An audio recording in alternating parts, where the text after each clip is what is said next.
Selamat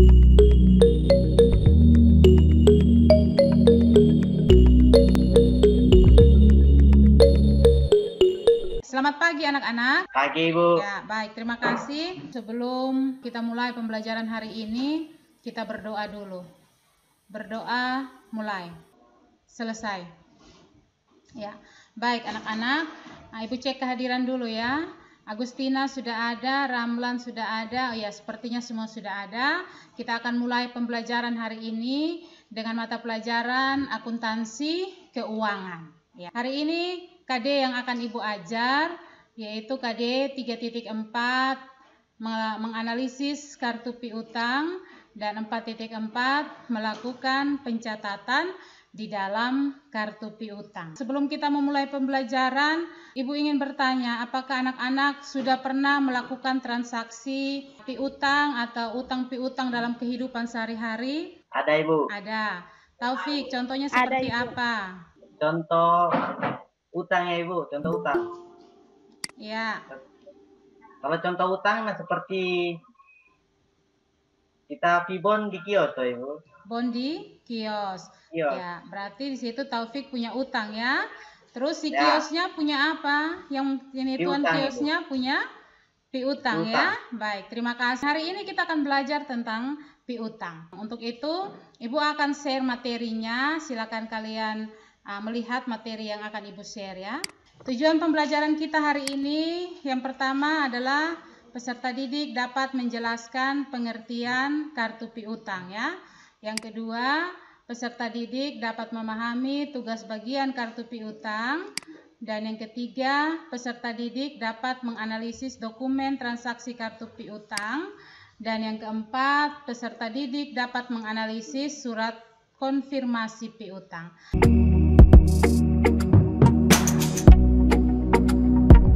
Ya. Yang pertama kita lihat pengertian piutang.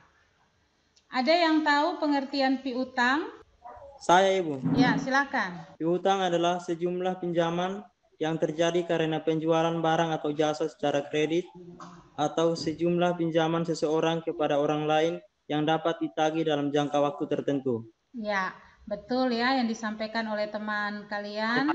Piutang ini muncul ketika ada penjualan barang secara kredit atau pinjaman uang kepada pihak lain. Untuk itu kita lihat materi tentang kartu piutang. Kartu piutang adalah catatan akuntansi yang berbentuk buku pembantu. Ya, jadi di dalam kartu piutang ini nanti kita bisa mengetahui berapa saldo piutang dari setiap debitur yang ada di perusahaan tersebut. Selanjutnya Ibu akan menunjukkan bagan alur mutasi piutang. Silakan kalian mengamati bagan alur ini. Setelah ini nanti Ibu akan minta untuk kalian menjelaskan bagan alur mutasi piutang yang ada ini. Silakan. Saya, Ibu. Yang pertama, faktur penjualan. Ya. Dicatat dalam jurnal penjualan dan akan menambah mutasi piutang dalam pencatatan kartu piutang. Ya. Halo Lukas. Yang ketiga, Ibu, saya.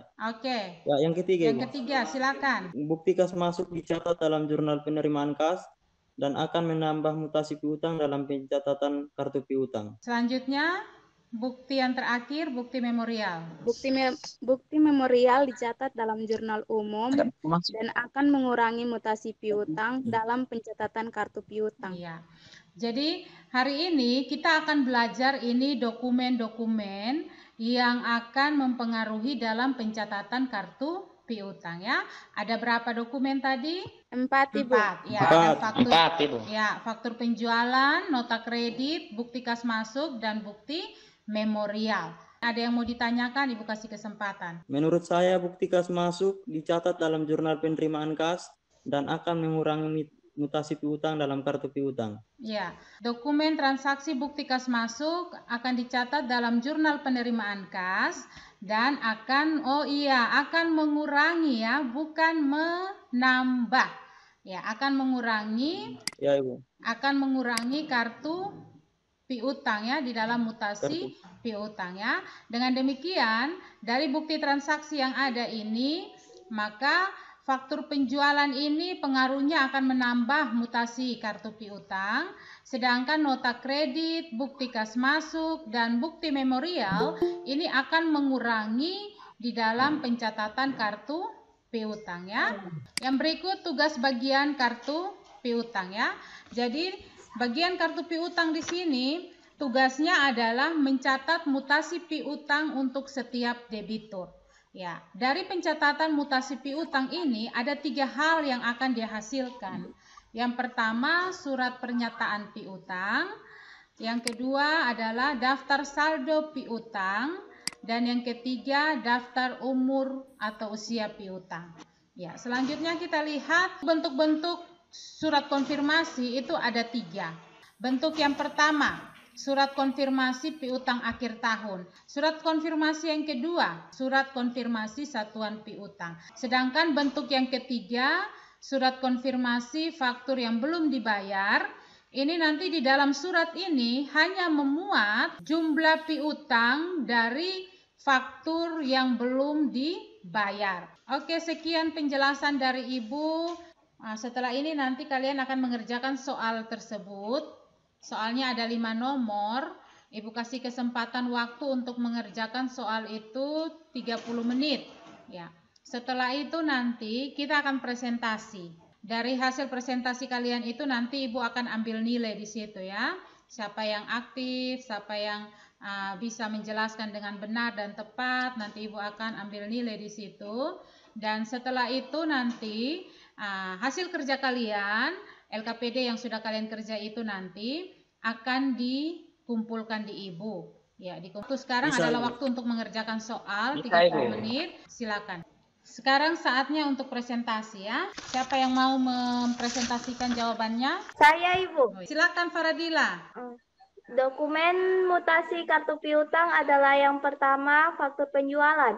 Dicatat dalam jurnal penjualan dan akan menambah mutasi piutang dalam pencatatan kartu piutang. Yang kedua, nota kredit. Dicatat dalam jurnal umum dan akan mengurangi mutasi piutang dalam pencatatan kartu piutang. Yang ketiga, bukti kas masuk. Dicatat dalam jurnal penerimaan kas dan akan mengurangi mutasi piutang dalam pencatatan kartu piutang. Oke, itu jawaban dari teman kalian Faradila ya. Mungkin ada yang punya jawaban lain yang berbeda dengan Faradila ya? Silakan. Saya, Ibu. Oh iya, Ramlan. Bagaimana Ramlan jawabanmu? Menurut saya dokumen mutasi kartu piutang ada 4. Yang pertama faktur penjualan, yang kedua nota kredit, Ya. ketiga bukti kas masuk, yang keempat itu bukti memorial dicatat dalam jurnal umum dan akan mengurangi mutasi piutang. Oke, berarti ada 1 bukti transaksi atau dokumen yang Faradila lupa menambahkan di situ ya. Terima kasih buat yang sudah mempresentasikan hasil kerja. Nah, setelah ini nanti LKPD yang sudah Ibu share silakan dikerjakan, dikumpulkan bagi yang mengerjakan manual, tetapi yang menggunakan laptop bisa langsung mengirimkan filenya di email Ibu. Ibu kasih kesempatan 1 orang untuk memberikan kesimpulan dari pembelajaran kita hari ini. Silakan. Saya, Ibu. Ya, Lukas, silakan. Kesimpulan kartu piutang adalah catatan akuntansi yang berbentuk buku pembantu yang memuat rincian mutasi perusahaan terhadap semua pelanggan yang berhutang. Dokumen mutasi kartu piutang adalah faktur penjualan, nota kredit, bukti kas masuk, dan bukti memorial. Sekian, Ibu. Terima kasih. Ya, baik. Terima kasih Lukas yang sudah menyampaikan kesimpulan dan Ibu akan menambahkan sedikit. Untuk konfirmasi piutang ini ada 3. Ya, ada 3 bentuk surat konfirmasi piutang, yaitu surat konfirmasi piutang akhir tahun, surat konfirmasi satuan piutang, dan surat konfirmasi faktur yang belum dibayar. Ya, demikian kesimpulan yang dapat Ibu buat untuk pembelajaran hari ini. Dan setelah ini nanti akan ada soal evaluasi yang anak-anak akan kerja di aplikasi Google Form. Demikian penyampaian Ibu, dan sebelum kita mengakhiri semua kegiatan hari ini, Ramlan pimpin kita dalam doa. Berdoa dimulai. Berdoa selesai. Ya, terima kasih. Selamat pagi. Pagi. Pagi, Ibu.